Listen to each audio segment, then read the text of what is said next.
Hello दोस्तों, good morning, नमस्कार। कैसे हैं आप लोग? बेटा, कल वाली जो क्लास थी सभी लोगों को बता दूं कि ये चीज़ें थोड़ी सी मुश्किल होती हैं, थोड़ी सी समझने में आपको दिक्कत। जैसे पहले वाली चीज़ें ना बड़ी आसान थे, बहुत आराम से बड़े प्यार से समझ में आने।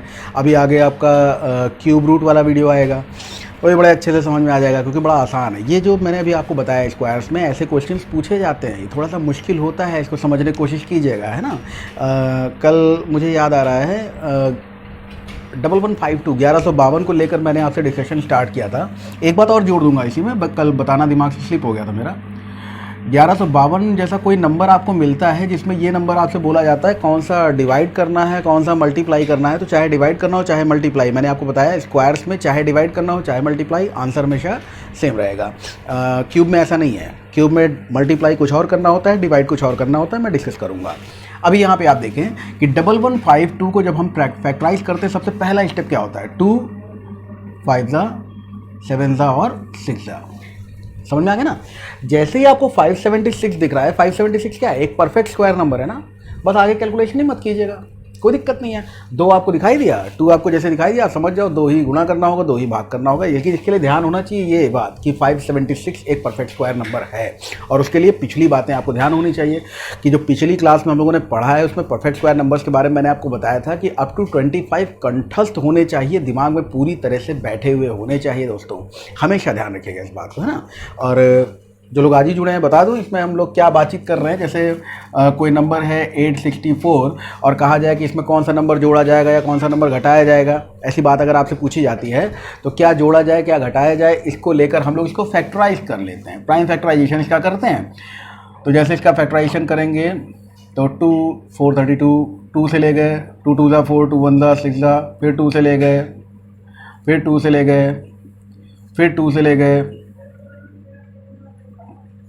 फिर 3 से ले गए, फिर 3 से और फिर 3 से। ठीक, तो यहाँ पर पेयरिंग वाली बात आती है। पेयर किसका बन रहा है? 2 का, फिर 2 का, 2 अकेला है, 3 का, फिर 3 अकेला है ना। यानी ऐसे नंबर में जैसे सपोज कीजिए हमसे कहा जाए कि 864 में कौन से नंबर को गुणा किया जाए, तो एक गुणा तो हमको यहाँ पर करना पड़ेगा 2 का और एक गुणा हमको यहाँ पर करना पड़ेगा 3 का, यानी कुल मिला के हमारा आंसर होगा 2 तिहाई 6। बात समझ में आ गई है ना। आंसर है 2। सिंगल नंबर डबल नंबर होगा तो इतनी जल्दी ऑब्जर्वेशन में आएगा नहीं, ध्यान रखिएगा। जैसे यहाँ पे मैंने एग्जांपल दे दिया, इसमें कोई भी परफेक्ट स्क्वायर नंबर हमको दिखा ही नहीं इतनी देर से सिवाय 9 के, है ना। तो इतनी जल्दी जैसे इसमें दिख गया कभी कभी नहीं भी दिखेगा। तो यहाँ पर सॉरी ये क्या है? 864 है। 864 में कौन सा नंबर मल्टीप्लाई करना पड़ेगा? हमें 6 मल्टीप्लाई करना पड़ेगा, तो जाकर ये एक पूर्ण वर्ग संख्या बनेगी। ये बात हमने डिस्कस की थी आपसे। फिर ये था कि क्या चीज़ जोड़ी जाए क्या चीज़ घटाई जाए, उस पर हमारा और आपका डिस्कशन हो गया।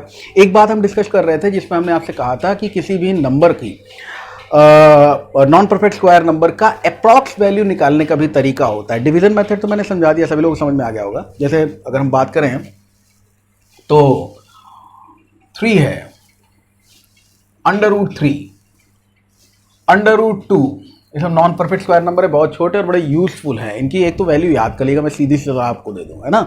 इनकी वैल्यू याद कर लीजिएगा। और ये वो नंबर हैं जिन पर हम अप्रॉक्सीमेशन नहीं लगा सकते हैं, क्योंकि अप्रॉक्सीमेशन जैसे जैसे छोटे नंबर्स पे आओगे ना उनका डिफरेंस बड़ा होता जाएगा। बड़े नंबर्स पे अप्रॉक्सीमेशन जो हमने कल बताया है पिछली क्लास में, वो जितना फिट बैठ रहा है, छोटे नंबर्स पर उसमें डिफरेंस आना शुरू हो जाएगा। बेटा इस बात का ध्यान रखिएगा सभी लोग। मैं कहिए तो एक बार इसको डिस्कस कर ले हम। पिछली क्लास में जो हमने बताया था, आपको क्या बताया था?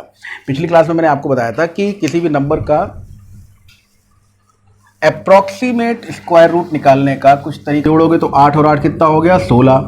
यहाँ पे जब आपने 72 में से 64 घटाया तो जो वैल्यू आपको मिली वो कितनी है? 8। अब ये पूरा का पूरा पेयर भैया नीचे उतर आएगा और यहाँ पे पॉइंट लगा लो 800। यहाँ जो वैल्यू लेनी है वही वैल्यू यहाँ पर लेनी है। कल वाली क्लास में मैंने आपको बता रखा है, उसको एक बार जरूर देख लीजिएगा। उसके भी लिंक आपको डिस्क्रिप्शन में मिल जाएंगे। पिछली क्लासेस जरूर देखिएगा भाई, वरना ये सब बातें आपको समझ में नहीं आएगा कि हम कह क्या रहे हैं। कोई हेडिंग नहीं है, कुछ भी नहीं है, मैं डायरेक्ट स्टार्ट कर दिया मैंने, है ना। तो आपको समझ नहीं आएगा, आप पिछली क्लास आपको देखनी पड़ेगी। तो यहाँ पर देखिए क्या है, यहाँ पर जो वैल्यू हमको लेनी है वही वैल्यू यहाँ पर लेनी है। अगर हम 7 ले लेते हैं, नियर अबाउट 800 लाना, अगर हम 7 ले लेते हैं तो क्या होगा? 7 मतलब 7, ठीक है। लेकिन 7 6 42 और वो कैरी ओवर होगा, ठीक है। इससे 7 नहीं ले सकते, 6 लेकर देखें तो 6 यहाँ पर है, 6 × 6 यहाँ पे आ जाएगा। लेकिन 6 6 36, 6 पर भी 3 लग जाएगा। तो यानी यहाँ पर हम क्या ले सकते हैं? 5 5 6 अगर यहाँ पे 5 ले रहे हैं तो 5 6 42, क्या बोल रहा हूँ सॉरी, 5 6 30 0 3 ले लीजिए। और फिर 5 में आप जब 3 कैरी कर रहे हैं तो 5 3 8 तो होगा, लेकिन और वैल्यूज मिल गई, यानी 800 से ऊपर का मान जा रहा है, ये भी नहीं हो पाएगा। यानी हम कितना ले लें, 4 4 4, ये 8 में 8 जुड़ेगा, ये बात आपको मालूम है। तो 8 8 4 चौक 16, 1 ले लीजिए, 4 छंग 24 और 1 25, 2 ले लीजिए, 4 1 कम 4 और 2 6। ठीक है भाई, बात समझ में आ गई सब लोगों को। यहाँ पर देखें 4 चौक 16, 1 ले लिया, 4 छंग 24 और 1 25, 2 ले लिया, 4 1 कम 4 2 6, 656। अभी 656 में सब्ट्रैक्ट कर लिए, देखिए वैल्यू कितनी बची और यहाँ पे इसको जोड़ लीजिए। यहाँ पर अगर वैल्यू की बात की जाए, 10 में से 6 गया भाई, 4 मिल गया, 9 में से 5 गया, फिर 4 मिल गया, और यहाँ 7 में से 6 गया, 144 मिल गया। अब आगे क्या होगा, ये 00 फिर आगे उतरेगा। तो आप देख सकते हो 4 आपने यहाँ लिया तो यहाँ पे भी आप 4 ही लोगे ना। अब 168 में अगला टारगेट हमारा होगा ये 14 लाना, हमको यहाँ पर कोई ऐसी वैल्यू लेनी है। तो आप ये देख सकते हैं ना, ये 16 है, ये 14 है, 6 7 8 5 ऐसे ही कुछ वैल्यू होगी यहाँ पर। तो हम जो वैल्यू लेंगे वो 8.5 के आसपास, ठीक है। तो 5 के आसपास वैल्यू अगर हम यहाँ पे ले लें तो इसको राउंड ऑफ करने पे हमको क्या मिलेगा, राउंड ऑफ की करने पर हमको जो वैल्यू मिलेगी वो 8.5 ही मिलेगी।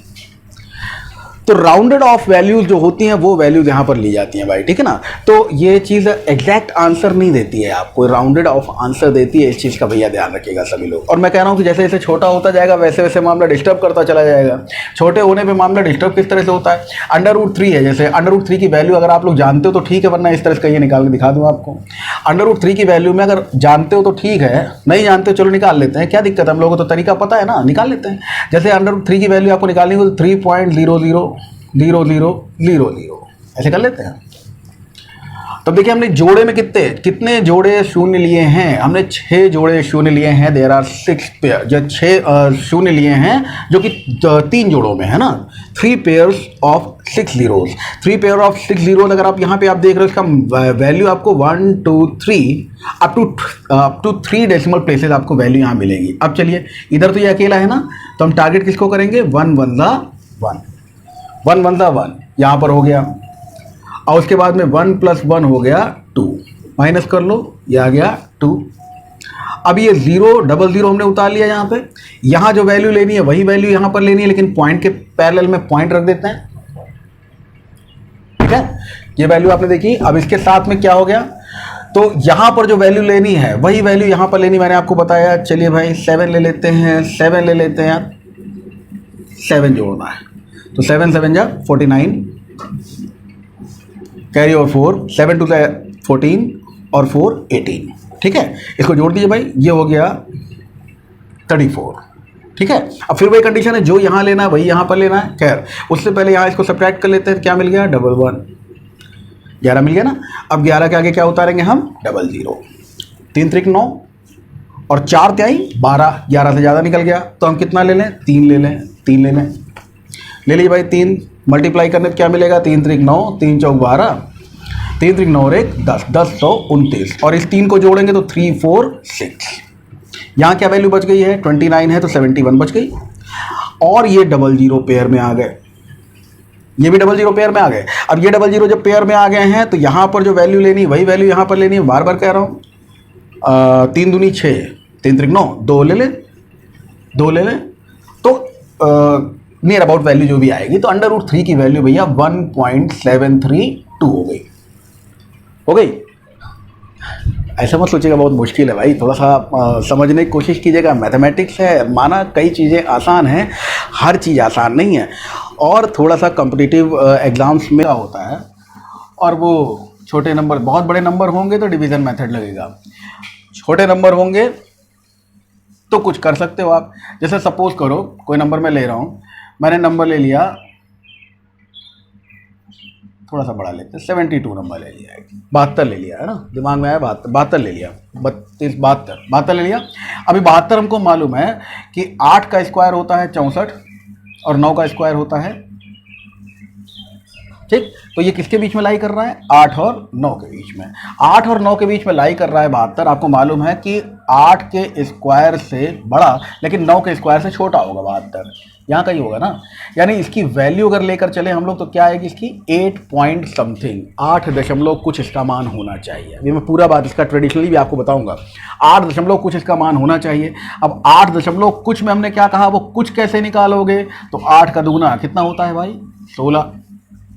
8 का दुगना हो गया 16, और 64 और 72 का जो डिफरेंस है वो कितना है? 8। यानी आंसर अगर देखा जाए तो 8/16 1/2 हो गया ना, आधा। तो 8.5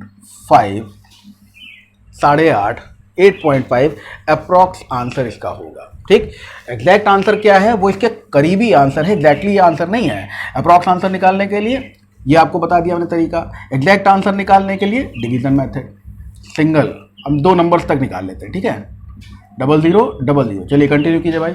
यहाँ पर क्या करोगे आप? 8 8 64। मैंने आपको बताया था पेयर बनाने हैं, जोड़े बनाने हैं। तो 8 में 8 जो लेवल है क्वेश्चंस का, उनको समझने के लिए आपको मैथ्स को डीपली समझना होगा। नहीं समझ में आता 2-3 बार इस वीडियो को रिपीट करके देखिएगा। बहुत ही इत्मीनान से चीज़ें समझाई हैं, सारी बातें बहुत ही आराम से देखते हुए समझते जाइए। प्रैक्टिस जरूर कीजिएगा।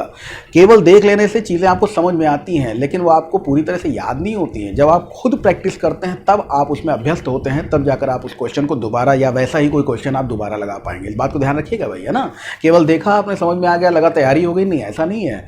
आपको कॉपी पेन खुद उठाना पड़ेगा, किताबों को खंगालना पड़ेगा, क्वेश्चन में एक्सरसाइजेस लगानी होंगी। ऐसा बिल्कुल नहीं है कि आप बस वीडियोस देखें और सेलेक्ट हो जाए। वीडियोस में तो अब मैं बताता रहा हूँ, सैकड़ों वीडियो पड़े हुए हैं। आप देखिए, किसी पर चीज़ अप्लाई हो रही है, किसी पे अप्लाई नहीं हो रही है ना। जिस पे अप्लाई हो रही है बड़ा अच्छा लगा, वाह यार झटके में आंसर आ गया, पता लगा डिजिट चेंज हुआ, आंसर धड़ाम हो गया। नहीं, ट्रेडिशनल मेथड सीखिए, कहीं नहीं गड़बड़ाएगा।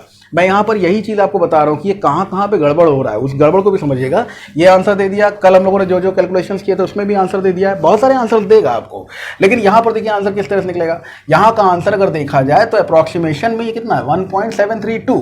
अब इसमें हमको क्या करना है, अगर √3 की वैल्यू हम इस प्रकार समझ के निकालने की कोशिश करें तो गड़बड़ाएगा। क्या गड़बड़ा रहा है देखिए, √3 को हमको मालूम है कि इसकी वैल्यू 1 और 4, यानी 1 के स्क्वायर और 2 के स्क्वायर के बीच में कहीं लाई करेगी। मतलब साफ है कि 1 पॉइंट समथिंग इसकी वैल्यू होगी। ये बात तो हमें क्लियर हो गई ना। तो इसकी वैल्यू 1 तो होगी, लेकिन फिर मैंने क्या बताया, इस 1 का दुगना 2 और 1 और 3 का जो डिफरेंस है वो भी 2। तो आंसर हो गया 1 + 1 नियर अबाउट 2। गड़बड़ हो गई ना। तो यहां पर क्या खेल है कि वो जो 1.25 है उसको राउंड ऑफ करके इसने 2 कर दिया। जितना छोटा नंबर होगा बेटा उतना ही अप्रॉक्सीमेशन दिक्कत करेगा। जितना बड़ा नंबर होगा अप्रॉक्सीमेशन उतना ही आराम से हो जाता है भाई। ऐसे देखो ना कि कहा गया कि उस आदमी की इनकम 20 लाख है, पिछले साल उसने 20 लाख कमाए, अब के साल उसने 18 लाख कमाए। तो ऐसा लगता है कि 2 ही लाख तो कम कमाए, क्योंकि बात कहाँ हो रही है, बड़ी बात हो रही है, लाखों में बात हो रही है। लेकिन वो 2 लाख अपने आप में बहुत बड़ा अमाउंट है। कई लोगों के साल भर की कमाई 2 लाख नहीं है, हमारे ऐसे गरीब भी हैं, है ना। तो इस चीज़ को समझिए कि जब बड़ी बात होती है तो अप्रॉक्सीमेशन बहुत ही कम हो जाता है, छोटी बात होती है तो अप्रॉक्सीमेशन बहुत ही बड़ा हो जाता है। तो इन बातों को देखा सभी लोगों ने, इनको बहुत ही विशेष ध्यान दीजिएगा भाई, है ना। एडिशन और भी हम क्वेश्चंस और करवाएंगे, ऐसा नहीं है। मैंने केवल इंट्रोडक्शन दे दिया आपको कि ये डिवीजन मेथड है, डेसिमल्स लगा के भी मैंने आपको दिखा दिया है। परफेक्ट स्क्वायर नंबर होगा तो निकलेगा ही। डिवीजन मेथड हमेशा अप्लाई होगा। नॉन परफेक्ट स्क्वायर हो तो, डेसिमल नंबर हो तो, और परफेक्ट स्क्वायर हो तो आपको आंसर देगा वो, है ना। लेकिन परफेक्ट स्क्वायर के लिए आपके पास जितना जुगाड़ बता दिया उतना सफिशिएंट है, उससे आराम से आपका आंसर आ जाएगा। अब जो हम लोगों की नेक्स्ट मुलाकात होगी इसमें बहुत ही छोटी सी बात करनी है हमें क्यूब की, और क्यूब रूट का एक छोटा सा वीडियो है, इसी के साथ में डाल देंगे। ठीक है, आज के लिए इतना ही। Thank you.